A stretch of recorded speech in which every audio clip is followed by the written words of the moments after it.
தமிழ் சொந்தங்கள் அனைவருக்கும் வணக்கம். நான் பிரபாகரன். நான் இன்னைக்கு எங்கே இருக்கேன் அப்படின்னு எடுத்துட்டீங்கன்னா, புதுக்கோட்டை மாவட்டத்தில் அமைந்திருக்கக்கூடிய கொடும்பாலூர் அப்படிங்கிற ஒரு இடத்துல தாங்க இருக்கேன். பின்னாடி பார்த்தீங்கன்னா, இது வந்து ஒரு சிறப்பான ஒரு கோயில் அப்படின்னு சொல்லலாம். மூவூர் கோவில் அப்படின்னு சொல்லி கோவில் வந்து அழைக்கிறாங்க. ஸோ கொடும்பாலூர் அப்படின்னு எடுத்துட்டிங்கன்னா, நமக்கு வந்து வரலாற்றில் ஒரு மிக முக்கியமான இடம் அப்படின்னே சொல்லலாம். என்னென்னலாம் இங்கே கொடும்பாலூரில் இருக்குது அப்படின்னா, இந்த மூவர் கோவில் இருக்குது. இந்த மூவர் கோவில் அப்படிங்கிறது வந்து கிட்டத்தட்ட 9ஆம் நூற்றாண்டில் கட்டப்பட்ட கோவிலாக சொல்கிறாங்க. அதே மாதிரி ஐவர் கோவில் அப்படிங்கிற ஒரு கோவில் இருக்குது. முசுகுந்தீஸ்வரர் கோவில் இருக்குது. அதுவும் வந்து பார்த்தீங்கன்னா 9ஆம் நூற்றாண்டில் கட்டப்பட்ட கோவில். அதே மாதிரி 63 நாயன்மார்களில் ஒரு நாயன்மாராக இருக்கக்கூடிய இடங்களி நாயனார் அப்படிங்கிறவரோட ஊர் அப்படிங்கிறது வந்து இந்த ஊர் அப்படின்னு சொல்லி சொல்கிறாங்க.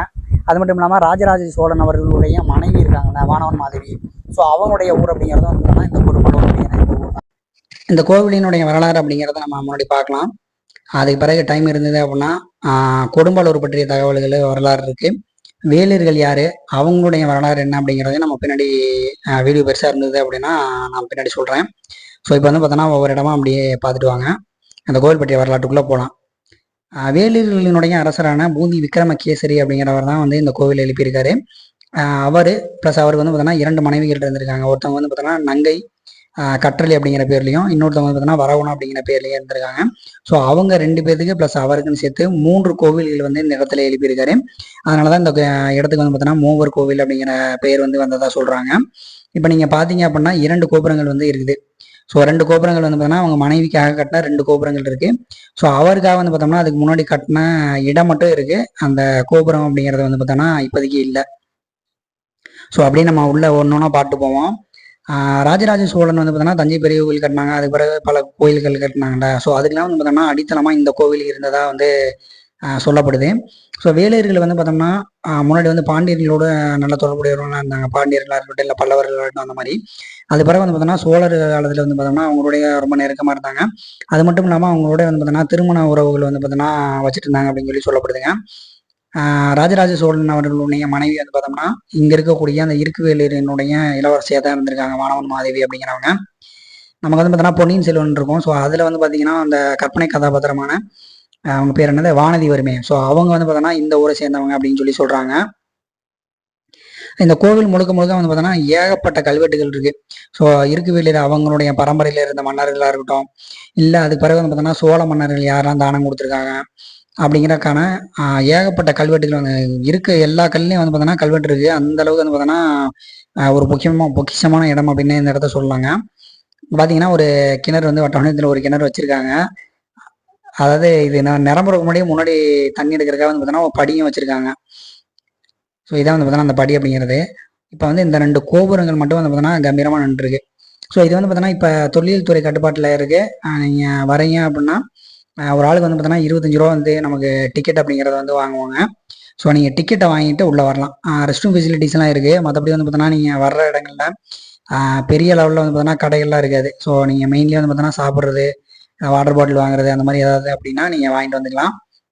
நீங்கள் இந்த இடத்த ரீச் பண்ணணும் அப்படின்னா திருச்சியிலேருந்து வரீங்க அப்படின்னா கிட்டத்தட்ட ஒரு 48 கிலோமீட்டர்லையும், அதே மாதிரி இப்போ இந்த பக்கம் வந்து பார்த்தோன்னா புதுக்கோட்டையிலேருந்து வரீங்கன்னா ஒரு 44 கிலோமீட்டர் இருக்கும். அதே மாதிரி விராலிமலையிலேருந்து வரீங்க அப்படின்னா கிட்டத்தட்ட ஒரு 10 கிலோமீட்டர் தொலைவுலையும் இந்த இடம் அப்படிங்கிறது வந்து லொக்கேட் ஆயிருக்கு. முதல்ல இருந்த அந்த கோவிலுக்குள்ளே வந்திருக்கும் கோபுரத்துக்குள்ள இங்கே வந்து பார்த்தோம்னா சிவலிங்கம் அப்படிங்கிறது வந்து ஆவுட இல்லாமல் வச்சுருக்காங்க. மேலே வந்து பார்த்தீங்க அப்படின்னா கடற்கரை வந்து பார்த்தோன்னா போக போக குறுகலான வடிவமைப்பில் வந்து பார்த்தோன்னா இருக்க மாதிரி அமைச்சிருக்காங்க. ஸோ இந்த கொடும்பாலூரில் வந்து பார்த்தோன்னா நிறைய சிவன் கோயில்கள் வந்து அந்த காலகட்டத்தில் கட்டின மாதிரி இருக்காங்க. அது எதுவுமே வந்து பார்த்தோன்னா பெரும்பாலான கோவில்கள் வந்து ஆவுடை இல்லாமல் லிங்கம் மட்டும் இருக்க மாதிரி தான் அமைச்சிருக்காங்க. ஸோ அதை வந்து பார்க்க முடிஞ்சுது. இப்போ இங்கே இருக்கக்கூடிய இந்த கோபுரம் அப்படின்னு எடுத்துட்டிங்கன்னா ஒரு இதில் சிவலிங்கம் வச்சுருந்தாங்க. மற்ற இதில் வந்து பார்த்தோன்னா சிலைகள் சிற்பங்கள்லாம் வந்து பார்த்தோன்னா ஏகப்பட்ட சிலைகளும் சிற்பங்களும் இருக்குது. ஆனால் இதில் வந்து பார்த்தோம்னா உள்ளே வந்து எந்த சாமி சிலையும் இல்லாமல் வெறும் இதாக இருக்குது. இந்த இடம் அப்படிங்கிறத வந்து பார்த்தோம்னா அவருக்கு அமைச்சப்பட்ட அந்த கோவில் அமைச்சிருப்பாங்களா, ஸோ அந்த இடமா இருக்கும் அப்படின்னு சொல்லி சொல்கிறாங்க. அதாவது அந்த கோபுரமே இல்லாமல் அந்த அடித்தளம் மட்டும் இப்போதைக்கு இருக்கு. வாங்க இதுலேயும் அப்படியே உள்ளே போயிட்டு காமிக்கிறேன். இது வந்து பார்த்தோன்னா சிலைகள் எதுவும் இல்லாமல் சும்மா தான் இருக்குது. ஸோ நீங்கள் வர மாதிரி இருந்தது அப்படின்னா பஸ் ஃபெசிலிட்டிஸ் வந்து அதிகமாக இருக்குமா அப்படிங்கிறது தெரியல. ஏன்னா இதை பார்த்தோன்னா ஃபுல்லாகவே கிராமம் தான். 2 வீலர் 4 வீலர் அந்த மாதிரி ஓன் வெஹிக்கிள் இருந்தது அப்படின்னா நீங்கள் ஈஸியாக வந்துடலாம். பட் பப்ளிக் டிரான்ஸ்போர்ட்டில் வரணும் அப்படின்னா டைமுக்கு தான் ஒரு சில பஸ் இருக்கும். அதுவும் இல்லாமல் நீங்கள் ஊருக்குள்ளேருந்து இந்த கோவிலுக்கு வரவங்கன்னா பஸ் ஃபெசிலிட்டிஸ் இருக்க மாதிரி தெரியல.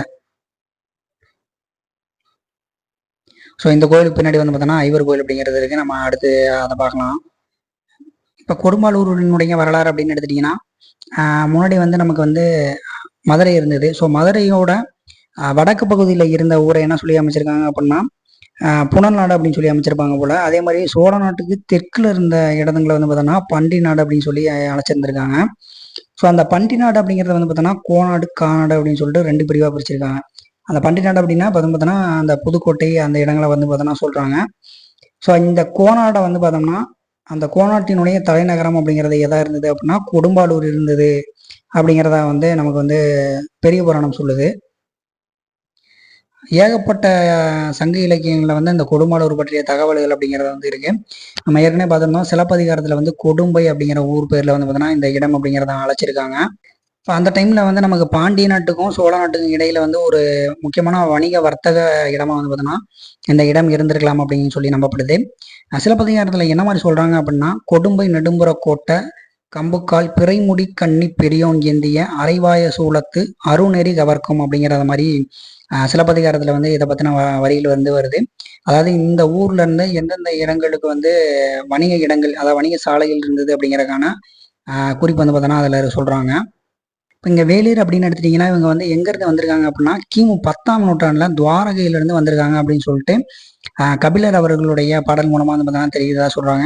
அதாவது வடதேசத்து முனிவரினுடைய யாகத்தில் தோன்றி செம்பால் அமைந்த பெருங்கோட்டையில் பாரபட்சமின்றி துவாரகை ஆண்டு வந்தும் 49 தலைமுறையாக வந்த வேலூருக்குள்ளே சிறந்த வேலராய் இருப்பவனே அப்படின்னு சொல்லி சொல்கிறாங்க. ஸோ அதுலேருந்து எங்கேருந்து வந்திருப்பாங்க அப்படின்னா துவாரகையில் திருமாலை வந்து பார்த்தோன்னா தலைவனாக கொண்ட வேலூரில் வந்து பார்த்தோம்னா எங்கள் தமிழகத்திற்கு குடியேறினாங்க அப்படின்னு சொல்லி சங்க இலக்கிய பாடல்கள்ல இருந்து வந்து பார்த்தோம்னா தெரியப்படுது. ஸோ இந்த பாடல்னு மட்டும் இல்லை ஏகப்பட்ட சங்க இலக்கிய பாடல்களில் வந்து இந்த ஊர் பற்றியும் வேலூர்கள் பற்றியும் வந்து பார்த்தோம்னா நிறைய தகவல்கள் வந்து இருக்கு. ஸோ இங்கே இருக்கு வேளாறுல முக்கியமான தலைவர்கள் அப்படின்னு எடுத்துட்டோம்னா இந்த கோவிலை கட்டினவர் தான். ஸோ அவர் வந்து பார்த்தோன்னா பூதி விக்ரமகேசரி அப்படிங்கிறத வந்து பார்த்தோன்னா முக்கியமான ஒரு தலைவராக இருந்திருக்காரு அந்த டைமில். அப்புறம் வந்து பார்த்தோன்னா மையமான இருக்கு வேளாக இருக்கட்டும், பராந்தக வேளாண் சிறிய வேளாண் அப்படின்னு சொல்லிட்டு நிறைய தலைவர்கள் இருந்திருக்காங்க அப்போதைக்கு அரசர்கள்லாம். அது மட்டும் இல்லாமல் அந்த கடையில் வளர்ல வேலு சிற்றரசர் யாரெல்லாம் இருந்திருக்காங்க அப்படின்னு எடுத்துட்டிங்கன்னா வேலாவி, அப்புறம் வந்து பார்த்தோன்னா வேல் பேகன், வேல்பாரி, அப்புறம் வேல் எவ்வி அப்படின்னு சொல்லிட்டு ஏகப்பட்ட சிற்றரசர்கள் வந்து பார்த்தோம்னா கடையில் வள்ளல்களில் சொல்லுவாங்கள்ல. ஸோ அவங்கெல்லாம் வந்து பார்த்தோன்னா இந்த வேலூர் இனத்தை சார்ந்தவங்களாம் வந்து பார்த்தோன்னா இருக்காங்க. அதே மாதிரி வந்து பார்த்தோம்னா நான் ஆல்ரெடி பார்த்துருந்தோம் ஒரு நாயன்மார் வந்து பார்த்தோன்னா இடங்களி நாயனார் அப்படிங்கிறவரோட ஊர் இது அப்படின்னு சொல்லிட்டு. அதே மாதிரி கணம்புள்ளர் அப்படிங்கிறவனும் இந்த ஊரில் தான் இருந்திருக்காரு அப்படின்னு சொல்லிட்டு திருத்தொண்டரில் வந்து பார்த்தோன்னா குறிப்பிட்டிருக்காங்க. அடுத்ததான் வந்து நம்ம ஐவர் கோயில் அப்படிங்கிறத பார்க்கலாம். ஐவர் கோயில் அப்படிங்கிறது இந்த மூவர் கோயிலை முடிச்சுட்டு அந்த காம்பவுண்டுக்கு வெளியவே வந்து இந்த கோவில் அப்படிங்கிறது வந்து லொக்கேட் ஆகிருக்கு. நீங்கள் வந்து நடந்து கூட வரலாம், ரொம்ப பக்கமாகவே இருக்குது இந்த கோயில் அப்படிங்கிறதும். இதை வந்து தொழில் துறையினுடைய அந்த கட்டுப்பாட்டில் தான் இருக்காங்க. பட் இது வந்து சார்ஜ் எதுவும் பண்ணல. அது வந்து ஓப்பனில் தான் இருந்தது. நம்ம உள்ளே வர மாதிரி இடமும் தான் இருந்தது. அதனால் உள்ளே வந்தாச்சு. அங்கே எந்த ஃபெசிலிட்டிஸுமே கிடையாதுங்க. வாட்டர் பாட்டிலு, ரெஸ்ட் ரூம் இந்த மாதிரி எந்த ஃபெசிலிட்டியும் கிடையாது. ஸோ இடம் மட்டும்தான் இங்கே வந்து இருக்குது. நமக்கு வந்து வேறு என்ன தகவல்கள் இருக்குது அப்படின்னா அதாவது பராந்தக சோழனுடைய 2வது மகள் அனுபவம் அப்படிங்கிறவங்களையும் பூதி விக்ரமகேசரி வந்து திருமணம் பண்ணி கொடுத்துருக்காங்க அப்படிங்கிற தகவல் இருக்குது. அப்படி பார்த்தோம் அப்படின்னா பூதி விக்ரமகேசரிக்கு வந்து நம்ம முன்னாடி பார்த்தது இல்லாமல் வேறு மனைவியிலும் இருந்திருப்பாங்க அப்படிங்கிற மாதிரி தெரியுதுங்க. ஸோ இந்த ஐவர் கோவில் அப்படின்னு எடுத்துட்டோம்னா இந்தியாவிலே இந்த அமைப்பில் கட்டப்பட்ட கோவிலில் இது வந்து பார்த்தோம்னா ஒரு முக்கியமான கோவில் அப்படின்னு சொல்லி சொல்கிறாங்க. எப்படி அப்படின்னு எடுத்துட்டிங்கன்னா இந்த கீழே இருக்கக்கூடிய அடித்தளங்களில் 4 பக்கங்கள்லையும் 4 சின்ன சின்ன கோயில் அதாவது சிவன் கோயில் மாதிரி கட்டிட்டு நடுவில் வந்து ஒரு பெரிய அளவில் ஒரு சிவன் கோவில் கட்டியிருக்காங்க அப்படின்னு சொல்லி சொல்கிறாங்க. அதனால் அந்த அமைப்பில் கட்டப்பட்ட பழமையான கோயில் வந்து பார்த்தோன்னா இந்த கோவில் இந்தியாவில் பழமையானது அப்படின்னு சொல்லி கருதப்படுது. அந்த கோபுரங்களை வந்து நம்ம பார்க்க முடியல அப்படின்னாலும் கூட அங்கே வந்து நிறைய சிற்பங்களை வந்து நம்ம பார்க்க முடியுது. அதுபோக வந்து பார்த்தோன்னா இந்த கோவிலுக்கு யாரெல்லாம் தானம் கொடுத்தாங்க, வேலியன் மன்னர்களாக இருக்கட்டும், இல்லை சோழர்களாக இருக்கட்டும், பாண்டியர்களாக இருக்கட்டும், பல்லவர்களாக இருக்கட்டும், யாரெல்லாம் வந்து பார்த்தோன்னா தானம் கொடுத்தாங்க அப்படிங்கிறதுக்கான கல்வெட்டுகள் வந்து இந்த கோவில்லையும் ஏகப்பட்ட கல்வெட்டுகள் வந்து இருக்குது. ஸோ இதுக்கெல்லாம் டிக்கெட் சார்ஜ் பண்ணல, நம்ம ஃப்ரீயாகவே வந்தாச்சு. ஸோ அப்படியே வந்து பார்த்தோன்னா சும்மா சுற்றி பார்த்துட்ருக்கோம் அப்படியே. இந்த மாதிரி இடங்களுக்கு நீங்கள் வரீங்க அப்படின்னா என்னென்ன தேவையோ அதெல்லாம் நீங்கள் கொண்டு வந்துடுங்க. பெட்ரோல்லாம் போடணுன்னா மெயின்லேயே போட்டுக்கலாம். அதே மாதிரி வாட்டர் பாட்டில் கொண்டு வரீங்க அப்படின்னா கொண்டு வாங்க. ஸோ எதெல்லாம் தேவையோ வந்து பார்த்தீங்கன்னா முன்கூட்டியே பிளான் பண்ணிட்டு எடுத்துகிட்டு வந்துடுங்க. ஃபுல்லாக அந்த மாதிரி ஃபுல் வில்லேஜாக இருந்தது அப்படின்னா எல்லா ஃபெசிலிட்டிஸும் இருக்காது. ஸோ அதை வச்சு நீங்கள் பிளான் பண்ணிக்கலாம். இதெல்லாம் தான் நமக்கு மூவர் மற்றும் ஐவர் கோயில் பற்றிய தகவல்களாக இருக்குது. நம்ம முன்னாடி பார்த்த மாதிரி இந்த ஊரை சுற்றி ஏகப்பட்ட இடங்கள் இருக்குது அப்படின்னு சொல்லி பார்த்துருந்தோம்ல. ஸோ அந்தந்த இடங்களுக்கு போயிட்டு அந்த இடங்கள் பற்றிய தகவல்களை வந்து விரிவான காணொலியில் அடுத்தடுத்த காணொலியாக போடுறேன். மற்றும் ஒரு நல்ல தகவல்களோடு மீண்டும் சந்திக்கிறேன். நன்றி, வணக்கம்.